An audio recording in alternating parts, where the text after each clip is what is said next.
días, apreciados estudiantes, bienvenidos a su clase de biología.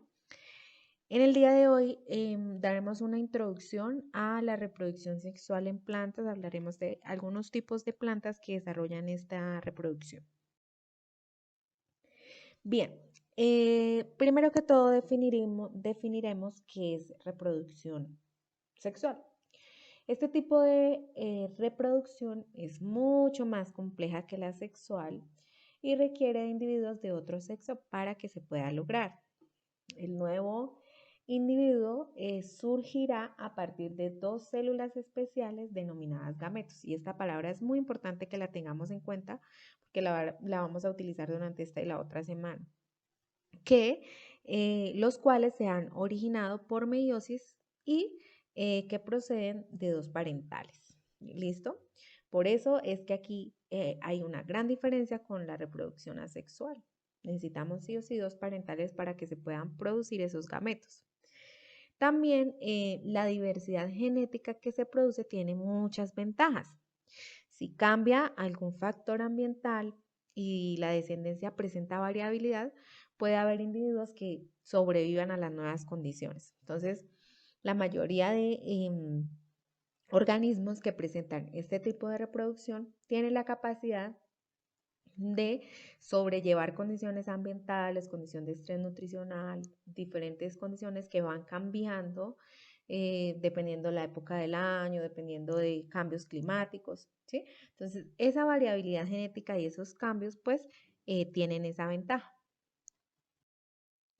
Bien, como decía, esta variabilidad genética es la base del proceso de la evolución.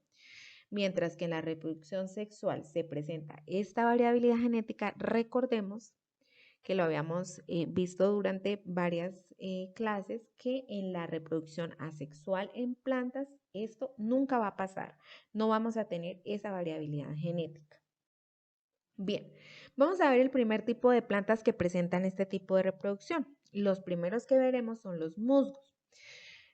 Los musgos son pequeñas plantas que colonizan sitios húmedos por lo general y que requieren para su reproducción la presencia del agua. Y esto es clave en los musgos, ya que los gametos masculinos han de nadar hasta el femenino. Entonces, sí o sí, necesitamos humedad, necesitamos agua para que se dé esta reproducción y eso es lo que la hace también muy interesante. La parte más visible de un musgo se llama gametofito, en el que se forman unas células reproductoras llamadas anteridios, que son las células reproductoras masculinas. ¿Listo? Entonces, las células masculinas se llaman anteridios, pues las reproductoras, y los arquegonios, que son las células reproductoras femeninas. ¿Listo? Entonces, como ya lo habíamos dicho antes, necesitamos dos células, dos parentales. Una que son los masculinos y otras que son las femeninos. ¿Listo? Los anteridios, que son las células masculinas, nadan hasta los arquegonios y los fecundan, dando lugar al cigoto. ¿Listo? Entonces nosotros tal vez recordamos esos videitos que nosotros hemos visto de la reproducción sexual en humanos. Bueno, es algo muy parecido, solo que las células se llaman diferentes y que en este caso necesitamos agua como transporte para que se pueda dar esa fecundación. ¿Listo? El cigoto crece sobre el gametofito dando lugar al esporofito. El esporofito forma unas esporas que son unas encapsulaciones que se liberan cuando ya están maduros. Y esas esporas caen al suelo y dan lugar a nuevos gametofitos. ¿Sí? Es una reproducción alternante, ya que el gametofito es haploide y el esporofito es diploide. Recordemos que cuando haploide es una carga N, diploide es una carga 2N, realizándose la meiosis durante la formación de las esporas. Muy bien. Otro tipo de plantas que veremos que son también muy interesantes son los helechos. Y los helechos, a diferencia de los musgos, entonces estos ya viven en lugares, en lugares con humedad, pero que sean cálidos. Y se podría decir que en la antigüedad eran los que formaban los grandes bosques de la tierra. ¿Sí? En el pasado. Presentan también una reproducción alternante, siendo el gametofito y el esporofito dos organismos totalmente independientes. El esporofito es la parte más desarrollada, formada por un tallo subterráneo al que le salen hojas llamadas frondes. ¿Sí? Podríamos decir que la parte que se encuentra en la mitad en la que salen esas hojas llamadas frondes. En el revés de los frondes se encuentran los esporangios, lugar en donde, donde se forman esas esporas y que este proceso se da por meiosis. Entonces, estas germinan en el suelo dando lugar al gametofito subterráneo, el cual tiene una forma muy particular que es una forma de corazón.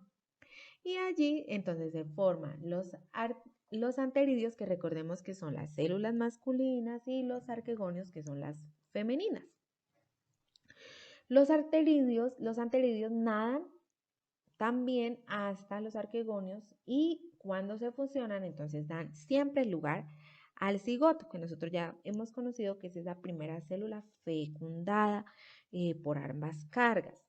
El cigoto se desarrolla originando un nuevo esporofito.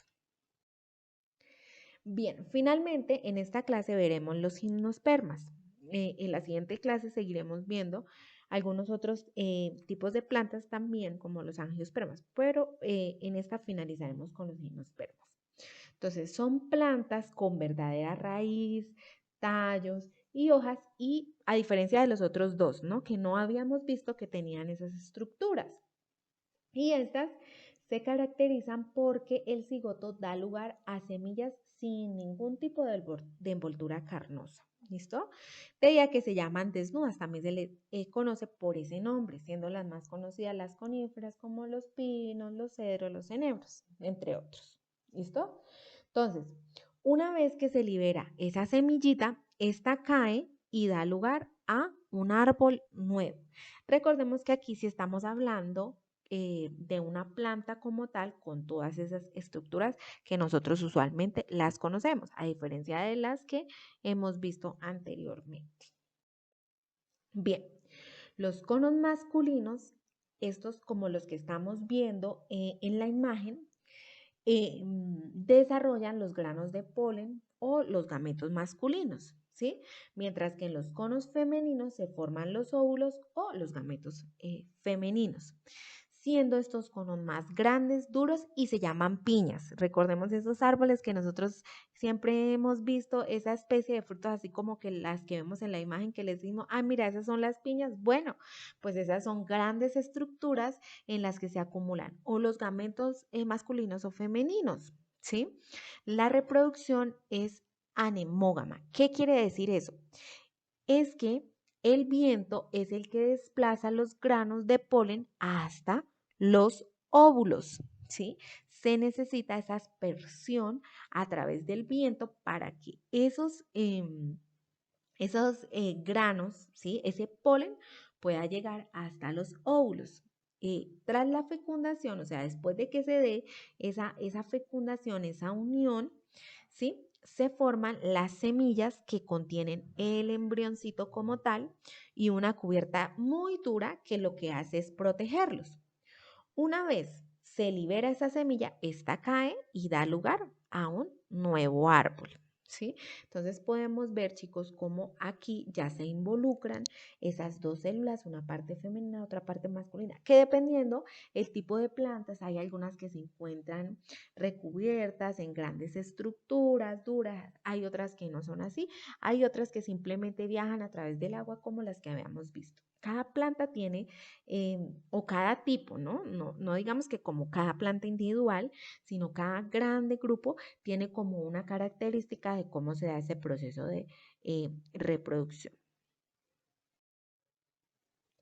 Muchísimas gracias por la atención. Recordemos la actividad en la plataforma.